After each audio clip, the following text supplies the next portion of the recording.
Kia ora, good evening. Multiple people are unaccounted for following the eruption at Whakaari, White Island this afternoon. A day trip to Whakaari, White Island turned to horror. You can see the group waiting on rocks as smoke spews from the crater. At this stage, we believe around 100 people were on or around the island. There are concerns that some may be dead.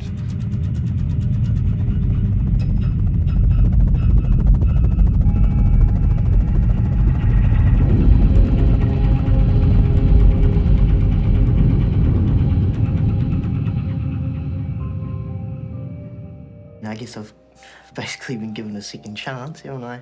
Yeah, I did. I survived an eruption. I had to keep that little piece of hope.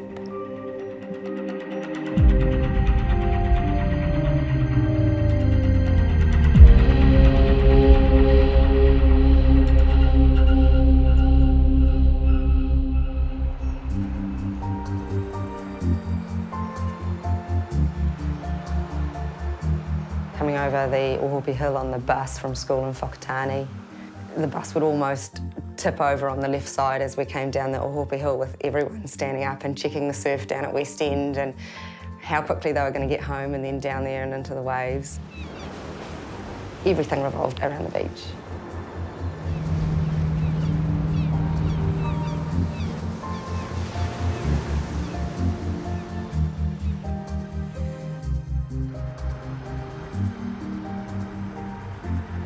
This is a pretty special place.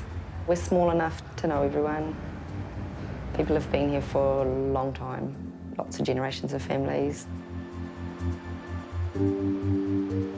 And growing up, she's just always there. Daily, you see her steaming, and it's just part of the town. I think I did about 894 tours to White Island. 5 years in one day, yeah.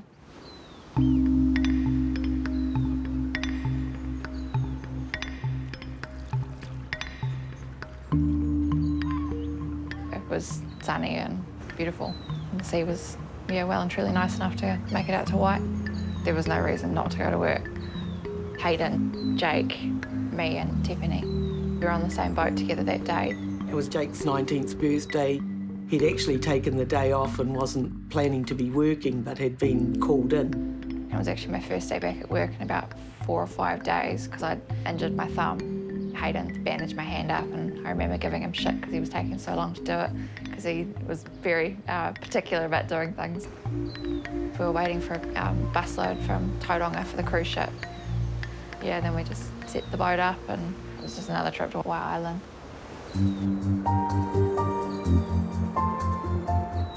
You wake up and you see it, you go to sleep, you see it. So that's held a special place in all our hearts for a number of years. My father worked out there for 4 years, introduced Hayden to the island as far as the tour guiding goes. And then Hayden spent 10 years as a tour guide and then in the later few years as a skipper. Hayden loved the fact that he could go to work in a pair of shorts and jandals. He loved the water. He got into diving in a big way. That gave him the love of Whakaari. Starting there, he was the one who showed me around the boats and took me under his wing. He was really good, he's really patient, and he loved teaching people stuff. It was pretty tasteless. Always, he was very cheerful, liked to joke around a lot. Nothing. Did stab me? Yeah, about it. I tasted a volcano. He'd get serious when he needed to, you know. He was real particular about their safety, and then after their safety, it was their enjoyment of the day. He was always basically striving for the best for everyone. Did I worry? No. No. I never worried the entire time that I was guiding myself, so I saw no reason to worry when Hayden took up the job. And that's back on the boat. Blue sea, very still. You never know the trip is going to be going ahead until you get the confirmation. When we got the yes, it's on, we were excited.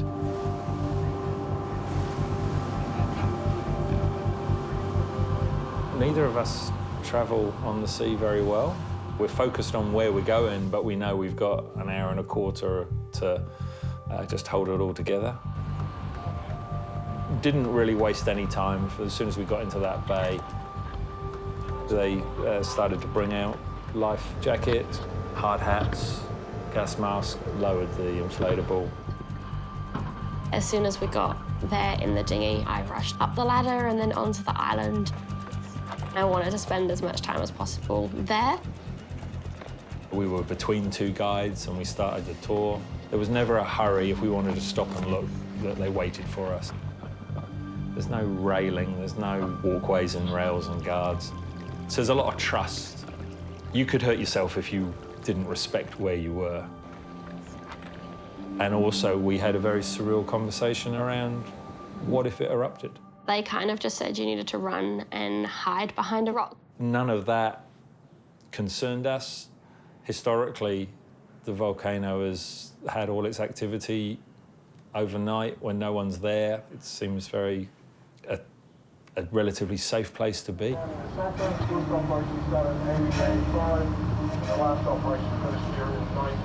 went up the southern side of the island, stopping off, doing our talks, and made it up to the crater, and there was no red flags or anything like that. There was talk amongst the crew about the change in the crater lake. That had gone from its normal bluey green to white, but there was no concern from anyone around that. It was the crater. Yeah, it was doing nothing I haven't seen it do before.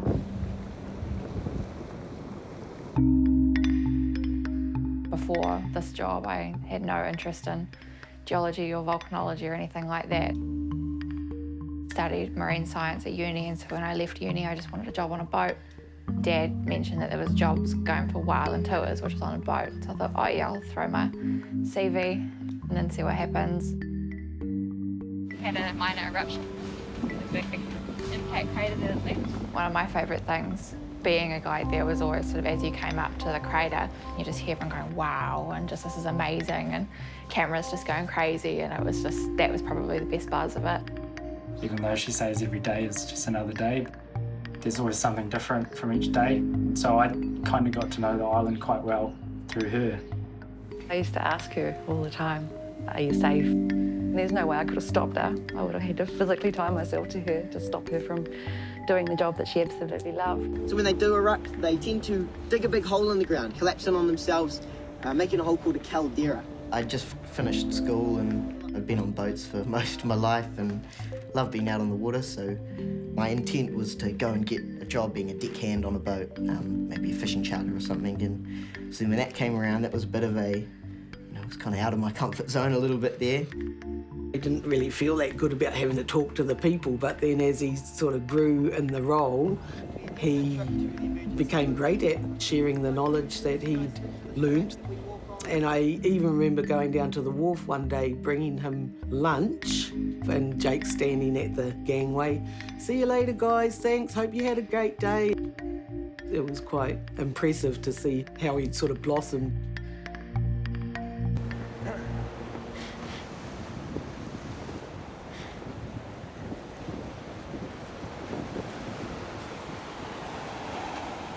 Once we were on the Phoenix, we took our last few photos. We knew that the other tour group was on the island because their boat was in the bay. Our skipper actually pointed out, if you look in the distance, you could see people on the edge of the crater. I didn't hear anything, but there was a commotion on the other side of the boat that just made me turn around. And as I turned around, I can just see this grey, white plume of cloud just rising.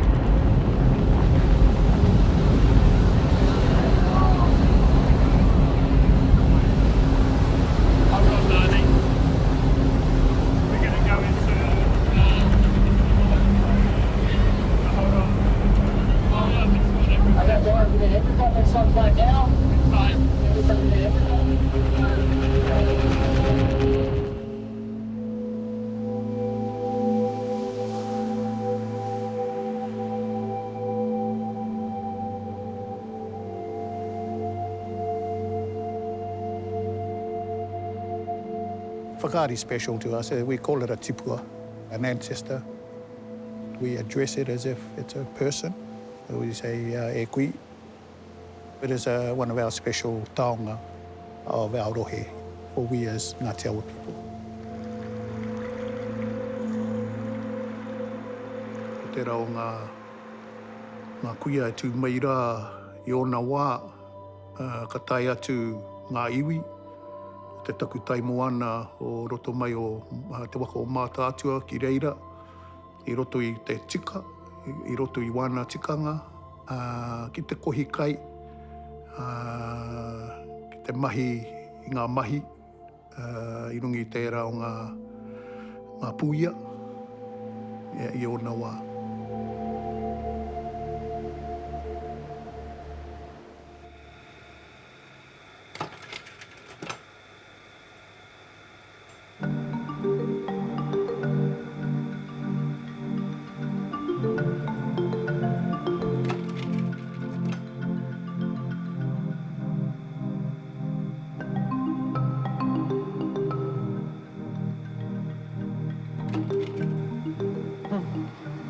Before we started, any boat could just land on the island and wander around at will. We were actually out there fishing one day when we had some German people with us that were pretty intrigued. Jenny decided to take them on the island, and that was basically the start of PJ Charters / White Island Tours, which was 1991. And we were just taking 6 people a day out there. Well, that's all the boat could handle. And here we are poking around in the old factory.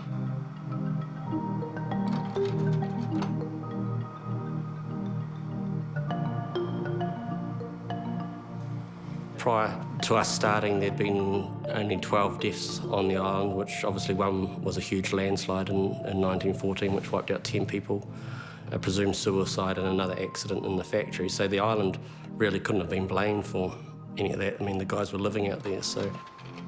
No gas masks, no helmets, and I think there's a couple of us in bare feet there. Yeah, we learnt a lot about safety.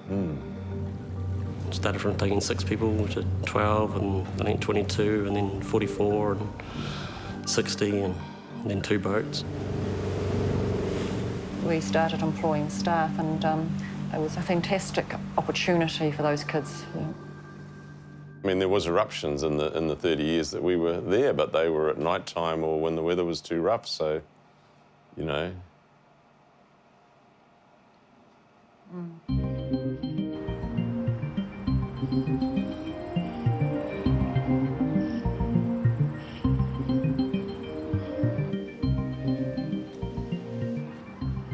White Island Tours is the iconic tourism business in the Eastern Bay of Plenty.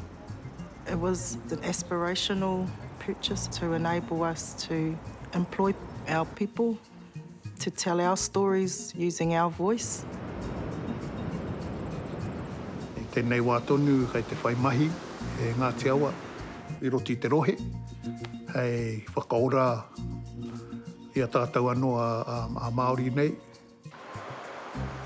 E tātai he hononga ki aia I ngā iwi o te taku tai moana nei.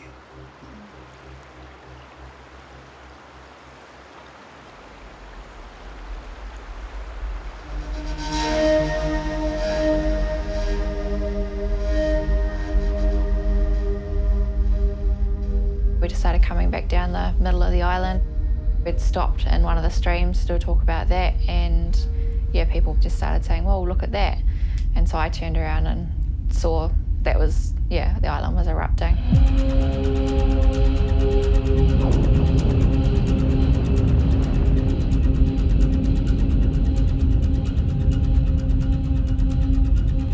We ran for cover, time slowed down. It felt like it was taking minutes, but it was seconds. You just had to just wait and hope.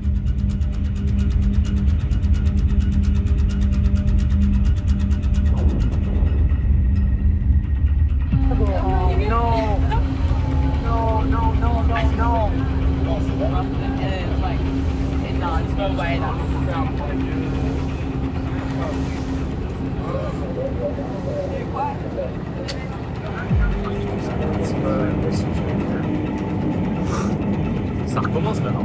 I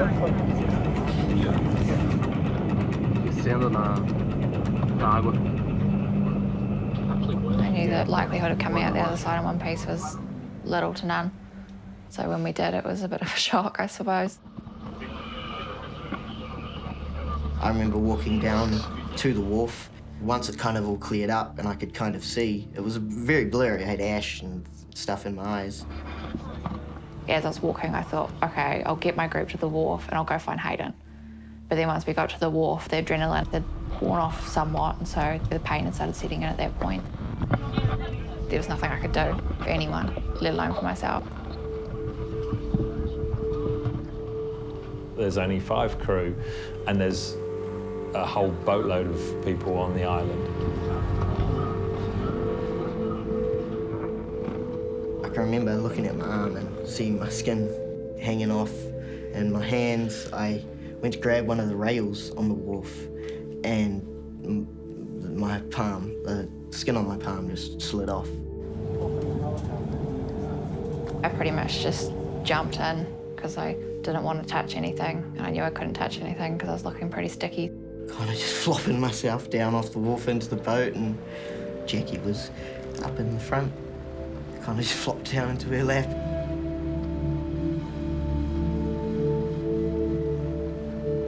I was looking at myself and thinking, okay, you know, I'm bad, but we're off the island, you know, I'm alive. Just gotta, you know, make the trip home.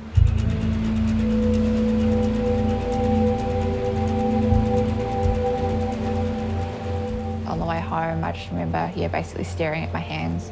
They just looked like I was melting. The passengers were pouring water on us as much as they could. There was fortunately some very big freshwater tanks on the boat. We put a couple of people on those taps and just got a chain of, I just want you to stay by this tap and I want you to keep filling up these bottles, passing them back. All we could do was try and cool those burns, but also just reassuring, and I think reassuring was the biggest thing. It was the sound of kind of like a horror scene. People would tell me they're not going to make it. I'm not going to get back. My time's up. The moving of the boat was super loud, super fast. There were people screaming. Someone saying, "Can you hold my hand?" And I couldn't because there wasn't much of a hand to hold. Forever we proclaim. So I started humming to myself, thinking that no one else could hear me. With hearts alive in praise. And then the guy that I was sat with grabbed my foot and asked me to stay. It was just, I guess, anything to take their mind off what had happened and the noises that were around them. Forever we proclaim, we lift you up, we lift you up.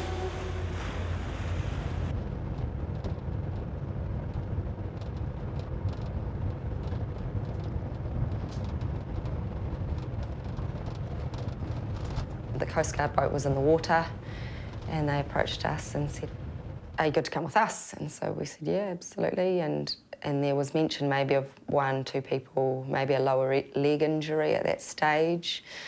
So I just assumed that someone had maybe tripped on the rocks. My partner Alice and I just took our basic kit that we would normally take to every job, and we jumped on the Coast Guard boat and out we went.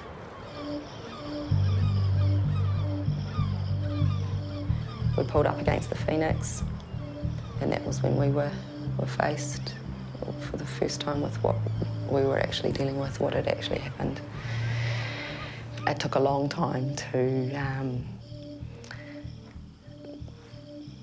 to register what we were seeing, like nothing else, you know, with so many people, and they were all covered in mud or ash, obviously horrific burns.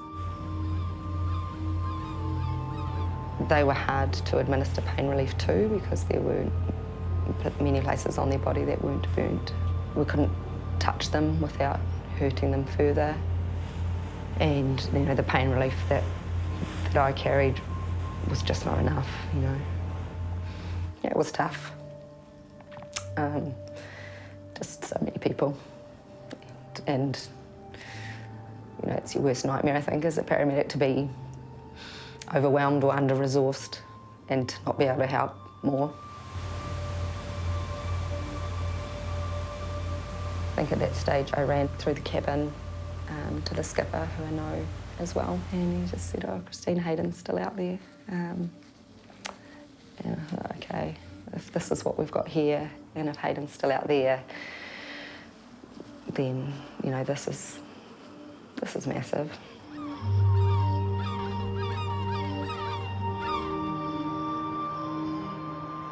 I get a phone call from my wife saying, "What is that smoke out at sea? Is that White Island?" I said, "What do you mean?" She said, "I can see smoke from the horizon." And then you sort of peek your head around the corner and look out to sea and say, "Whew, yeah, she's pretty big."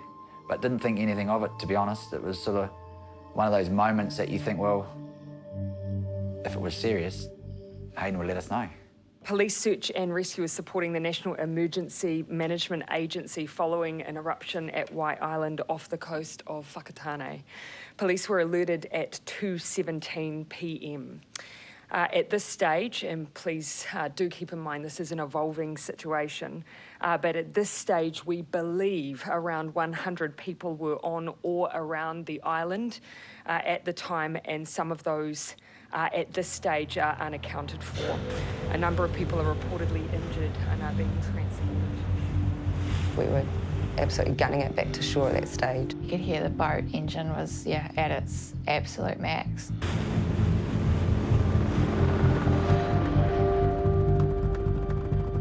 One of our other pilots gave me a call just to say the Volcano was pretty active, and I just kind of dropped the old tools and just booted it down here.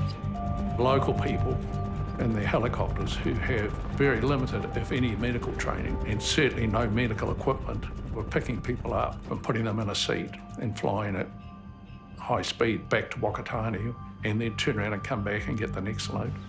Felt like running through talcum powder, just a very fine dust, very hard to breathe. Actually extremely hard to breathe. Without a gas mask, you were gasping for air. I happened to be pretty much an innocent bystander. I was at that time flying an aeroplane over Whakatane, and every 3 or 4 minutes, Tom was calling me from the ground, reporting more bodies, more injured. Time was of essence. Some of these people were in terrible pain. Others were dying in front of the boys on the ground. I called up the rescue helicopter from Auckland and said, "Can you guys come direct?" And they were more than willing to. But when they called back and said, "Look, we've been directed to go to Whakatane," I realised we were on our own.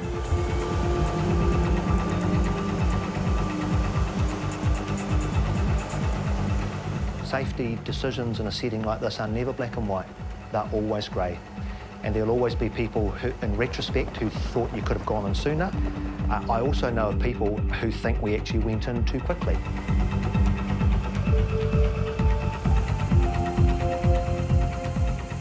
We could see a massive yellow stain going out into the sea, and there were hundreds of dead fish. When a gust of wind came, the whole island would be covered in smoke and ash. Now, obviously, we're not trained to fly into an erupting volcano, but our pilot determined that he thought it was safe to land for a very short period of time.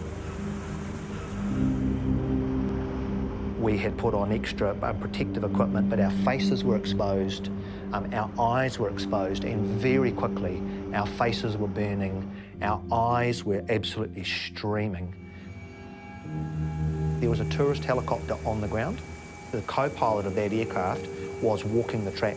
So we searched the local area and unfortunately found some people who had died. We then waited for that co-pilot to return. He was able to tell us that he had found people, but was able to reliably inform us that they were very clearly dead. A friend of mine called me and said that White Island had erupted and said, "Tell me Jake wasn't working." And I said, "Well, actually he was." I shot into town. I was going to jump in the boat and get out there.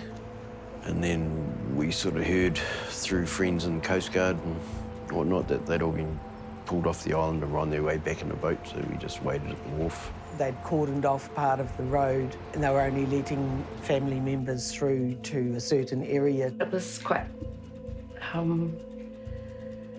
shocking getting there and seeing how quickly there were so many ambulances and so many services that had been rallied there. The skipper said, we're going to go through the bar and we're not slowing down for it. I knelt up and looked up and I could see just flashing lights all the way down the side of that river. It was just one of the best sights I've ever seen. There were ambulances, there were all of the Fens crew, police, off-duty, first responders. I just didn't know there were that many in town. They started offloading the passengers and I was straining my eyes to try and see Jake. And then we got word from somebody that he'd been put in an ambulance and taken to Whakatane Hospital. One of the policemen that we knew came over and said, I've seen Cass. She walked off the boat assisted. She's got burns on her arms and legs and she's in the ambulance on the way to hospital. One of the skippers, he said, Hayden's not on board.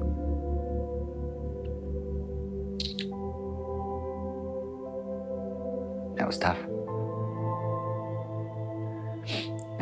We'd already heard from the pilots that it was possibly true, but until that boat comes home.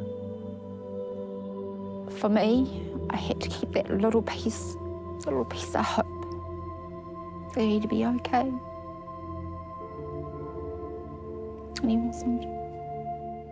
And that was confirmed a little bit later by Tom Story, the helicopter pilot, who called Mark and said he had found him. You knew it was a mate of yours? You knew it was Hayden somehow? Yeah. We know Hayden survived the initial blast and went back to help other people. He thought about others before himself. Do you expect to go back and get him? Do you want to go back and get him? Yeah, we would have loved to have gone back, but we were instructed not to go back out, so. And does that gut you, knowing that your mate's there and you... Yeah, it's pretty hard to take. You kind of want a bit of closure for the families and yourself. You never want to start a job and not finish it.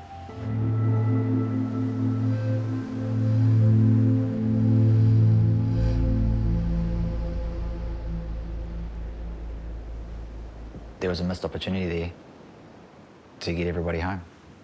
And that's, I guess, when we started to become vocal.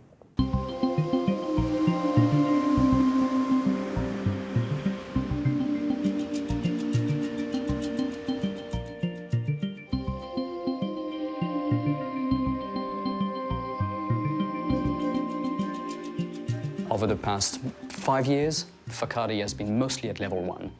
Occasionally, we've raised the alert level at level 2, so this was the case prior to the eruption on December the 9th. The alert levels are quite crude, 1, 2, and then eruption is 3.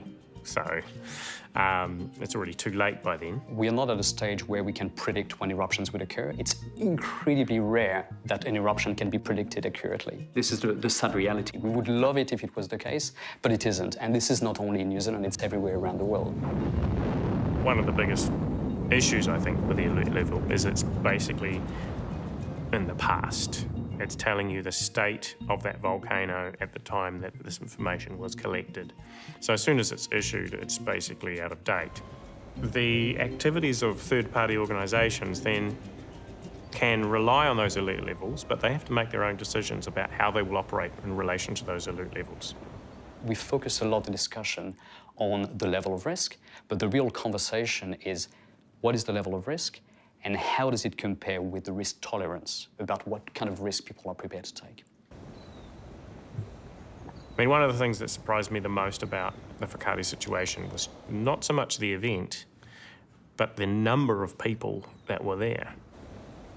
I hadn't actually caught up with the fact that hundreds of people were going out on every day. over the last few years in New Zealand, the tourism boom has pushed people all over the place into more extreme activities everywhere. With Whakaari, it's the same situation. You've got cruise ships arriving, which is probably the game changer. And hazard is the same if there's one person or if there's 100. But the risk is totally different. And that's what we've been ignoring over the years.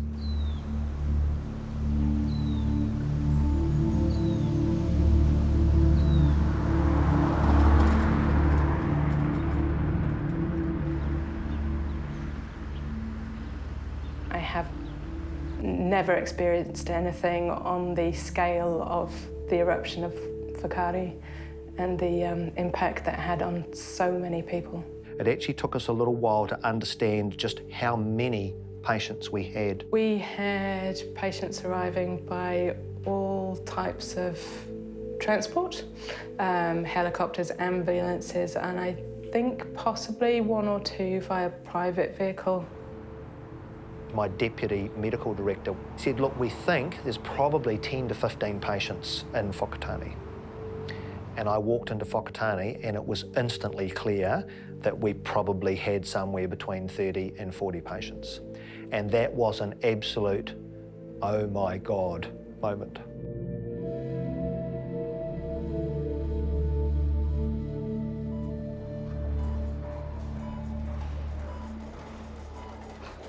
A couple of people wheeled a trolley past and I saw this little tuft here and I thought, I know who that looks like, you know.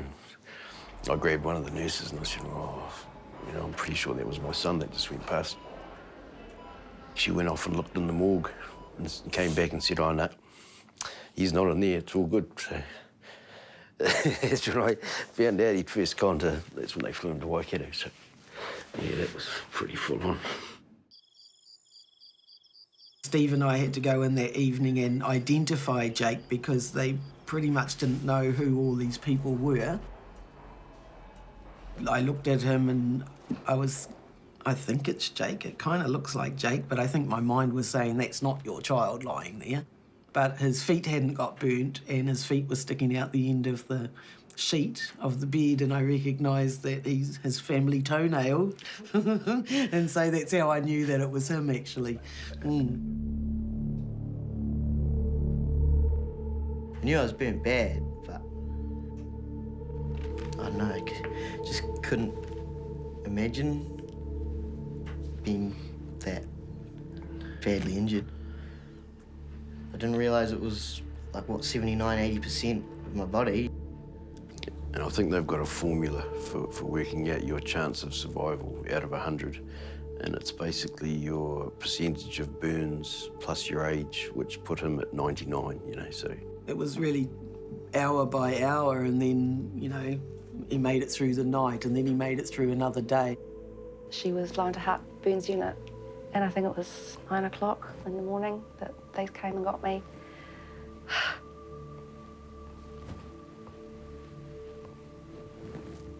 And took me in to see her.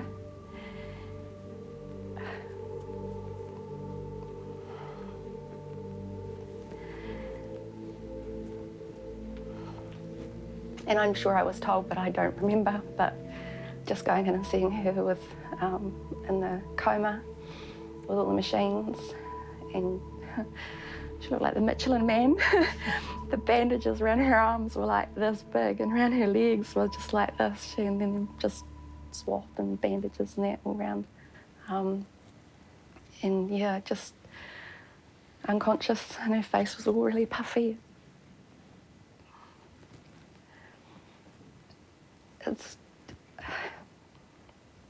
It's an image that I'll never get out of my head, and it's not even, it's not the image so much, it's more the feeling that came with it. It was just, yeah, it's just like the oxygen just gets sucked out of your body. And it was then that I thought, she's in big trouble.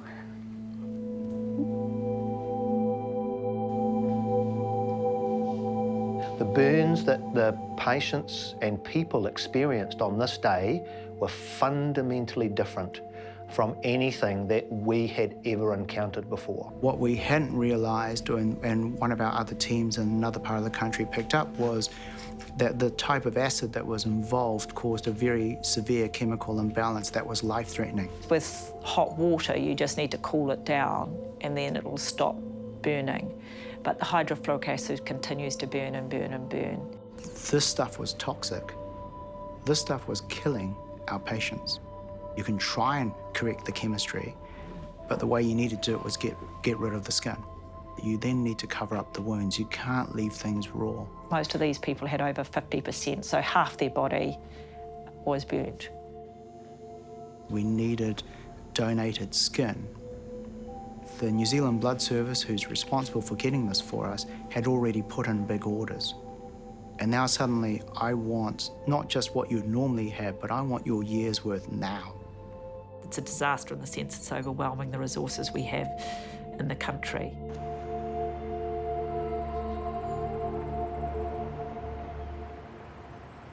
Black flags have been raised on boats at White Island's home base, a sombre reminder of a dark day for the company and those who work for it. Well, at this stage, we two of our staff have yet to be accounted for. It was something that we couldn't predict. We had no control over the powers of nature. And it was a sense of disbelief, hearing that there were people on the island when it did explode. So we opened the marae up every day, recognising that there was international visitors and they were in a place that they don't know. Also recognising the families of our 2 staff members. It was our responsibility to manaki, to tiaki, every person that walked through that door. Helpless as they wait for any small scrap of information, all the families could do was embrace and stay together, hoping their loved ones would be returned today. There's a lot of community pressure to head back out. You know, there's a lot of people rallying together and had a plan to take action. The preservation of human life and the prevention of further human harm must be taken into account. What we're not going to do is risk the lives of men and women from the New Zealand Police Service in an unnecessary way.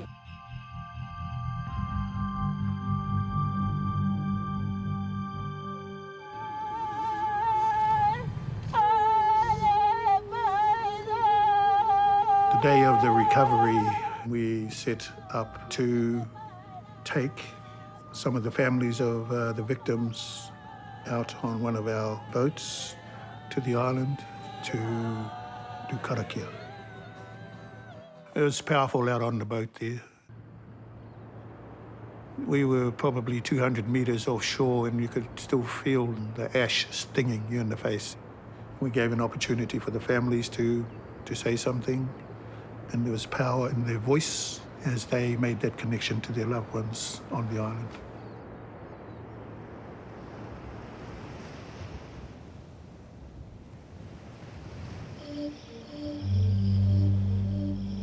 Stepping out onto the deck of the ship in the morning, it really sort of dawned on me the nature of this task. Or knowing that there are that many eyes on you was certainly at the back of my mind. We were deployed onto the island and we commenced the search. You know, everybody was fairly quiet.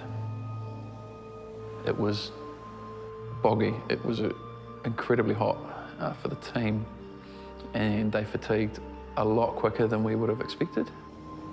When we had located all the victims and we had recovered them, then I knew the task that we had been directed to do had been achieved.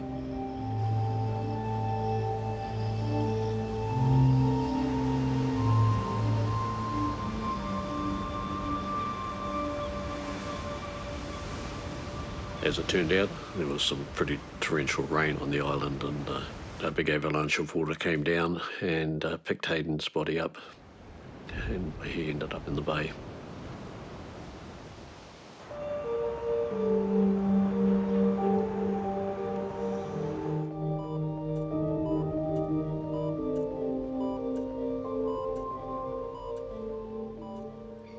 was just like she was a different person almost.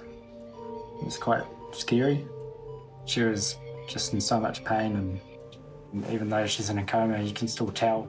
I mean, there's no point trying to describe it unless you've had full thickness burns to 45% of your body. I don't even know how to put it into words. Yeah. I was brought out of my coma 3 days before Christmas. And I can remember on Christmas Day, because that was the first day that I had actually got up and I was walking. Pretty amazing, amazing stuff. Stood up and took a couple of steps sideways and back, sat back down, but that was bloody amazing. Yeah, looked like a walking bandage.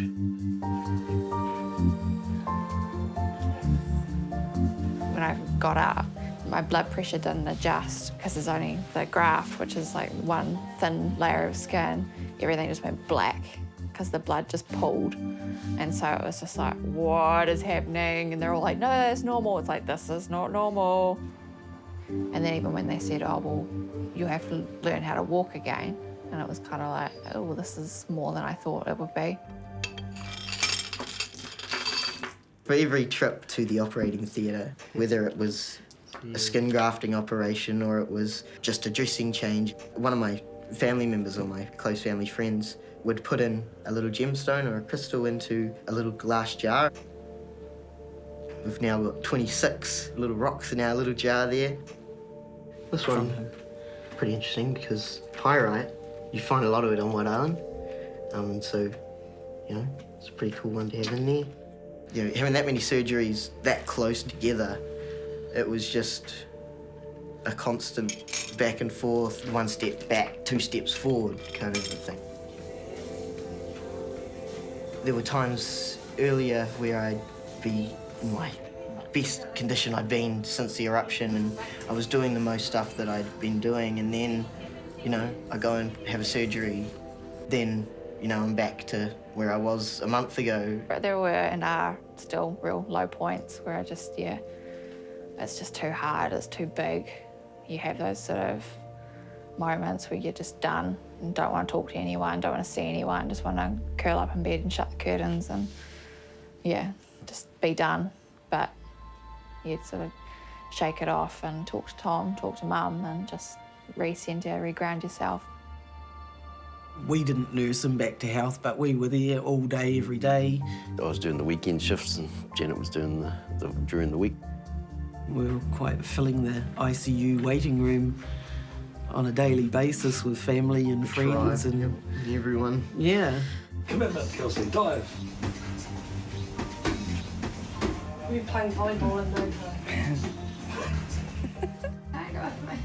All of her family was there, so we all sort of took a different approach to how it would help her. Because like sometimes we just needed to let her cry it out, and sometimes her dad was quite good at saying, oh, just harden up and firm. Get it done. Yeah. Yeah. Sometimes that's what we had to do. So many families weren't as lucky as us too, so that's, you know. Yeah.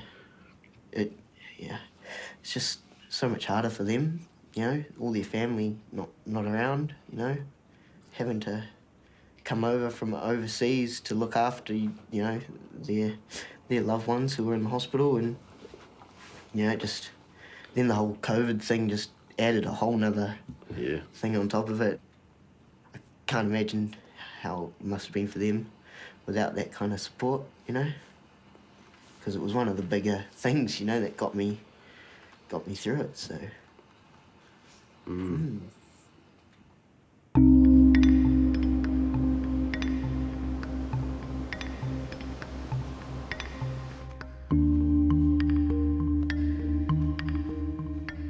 This is a little photo of one of our family visits, catching up with Hades. The Funkle. Yeah, favourite uncle. That was the last time that we were together on the island. It's like chasing shadows as to who had ultimate responsibility. Is it the owners of the island? Is it the owners of the business? Is it the council? Is it by default some other New Zealand agency that looks after land? Is it work safe? You know, it's a grey area, which tells you something needs to be done about it. It was just the right place at the wrong time. You know, 30 minutes later, and no one would have been there. Everyone would have looked at the island and said, wow, that's amazing, look at that cloud, and that would have been it. There is no one to blame. It just happened. It was a moment in time, and that's it.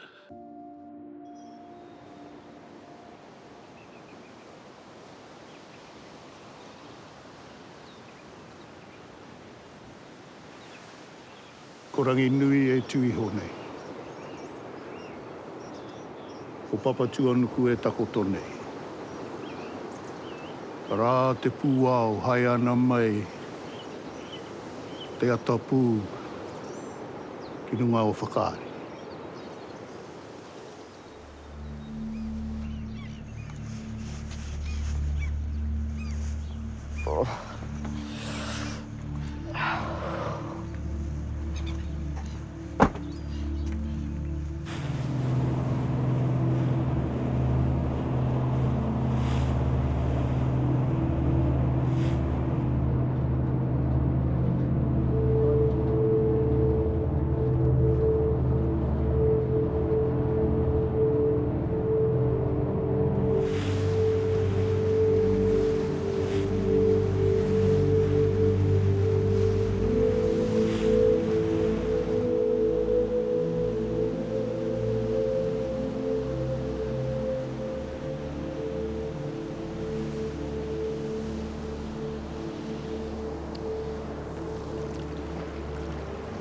I miss you, Hayes.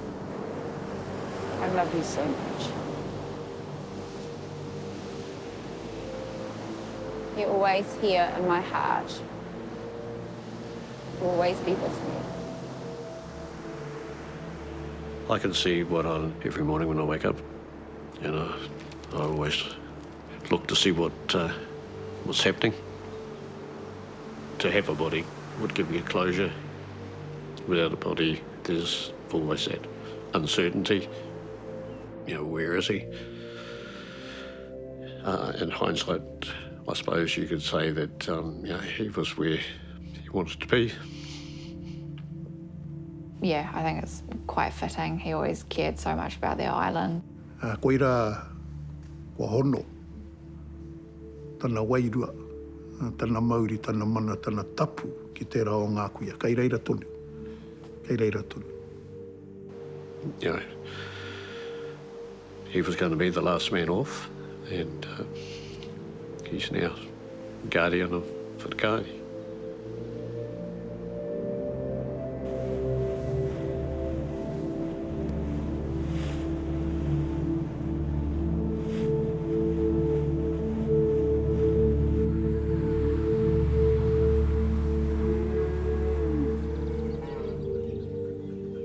It's a huge part of my story.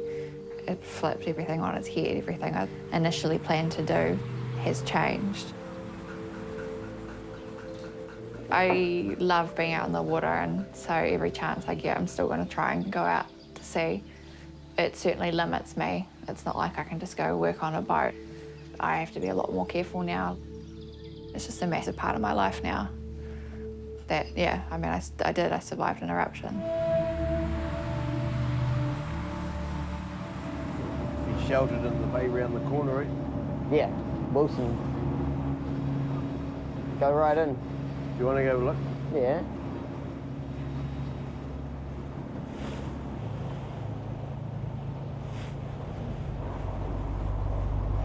Right.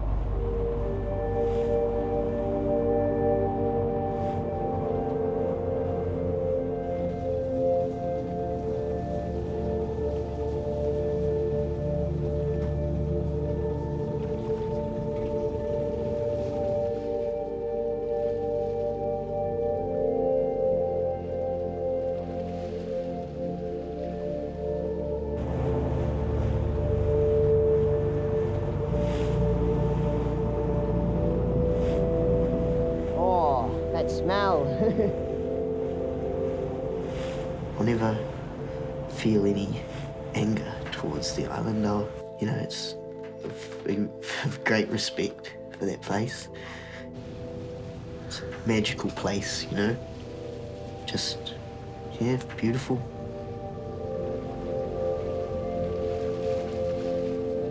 I guess I've basically been given a second chance, haven't I? So, I'm not going to waste it.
Supporting local content so you can see more of New Zealand on air.